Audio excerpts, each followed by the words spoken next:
Heart attack যদি কারো হয় কিভাবে বুঝবেন? দেখেন মিডিয়ার ভাইরা প্লিজ, এটা খুবই ইম্পর্টেন্ট, এটা প্রচার করতে হবে, কারণ এটা হাজার হাজার মানুষ ইনশাল্লাহ আল্লাহ চাহে তো এইটার বদলতে হয়তো বা আল্লাহ তাআলা তার জীবনটা রক্ষা করবে। হার্ট অ্যাটাক যদি কারো হয় কিভাবে বুঝবেন? দেখেন বুকের মাঝখানে চাপ আসবে, মাঝখানটাতে।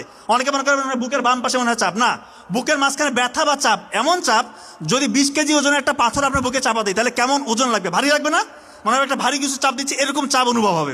সাথে এই চাপটা আপনার এই শোল্ডারে বাম হাতের দিকে ছড়িয়ে পড়বে, হাতটা মানে কপ কপ কপ কপ করতেছে, আপনার ওই সময় ঘাম ছুটবে, সাথে শ্বাসকষ্ট হবে এবং আপনার বমি বমি ভাব আসতে পারে এবং মৃত্যুর ভয়। এই কয়েকটা ফিচার যদি আপনার থাকে আপনি কাল বিলম্ব করবেন না। যদি হাসপাতাল পাশে থাকে অবশ্যই হাসপাতাল নেবেন, কিন্তু অনেকের এরকম হয় যে হাসপাতাল একটু দূরে আছে। এই জন্য ওই WHO এবং আমেরিকান হার্ট ফাউন্ডেশন তারা বলছে প্রি হসপিটাল ম্যানেজমেন্ট বাসায় করতে পারবেন, খুব ইম্পর্টেন্ট। অ্যাসপিরিন, একটা ট্যাবলেট অ্যাসপিরিন 300 mg চিবিয়ে খেতে হবে, অ্যাসপিরিন চিবিয়ে খেতে হবে, ইনশাআল্লাহ তার 50% মৃত্যুর ঝুঁকি কমে আসলো। নাইট্রোগ্লিসারিন একটা হচ্ছে স্প্রে পাওয়া যায়, নাইট্রোগ্লিসারিন মার্কেটে বিভিন্ন নামে আছে, ওইটা জিহ্বার নিচে 2 চাপ দিতে হবে। আর একটা হচ্ছে অ্যাটরভাস্টাটিন গ্রুপের যে কোনো একটা ওষুধ 40 mg খাইতে হবে। আল্লাহ চাহে তো তার মৃত্যুর ঝুঁকি ইনশাআল্লাহ আপনি 70-80% বাসার মধ্যে কমাই দিলেন, এরপর দ্রুত হাসপাতালে নিয়ে যেতে হবে। এটা প্রচার হবে সামনে, অবশ্যই আপনার বারবার দেখে নেবেন।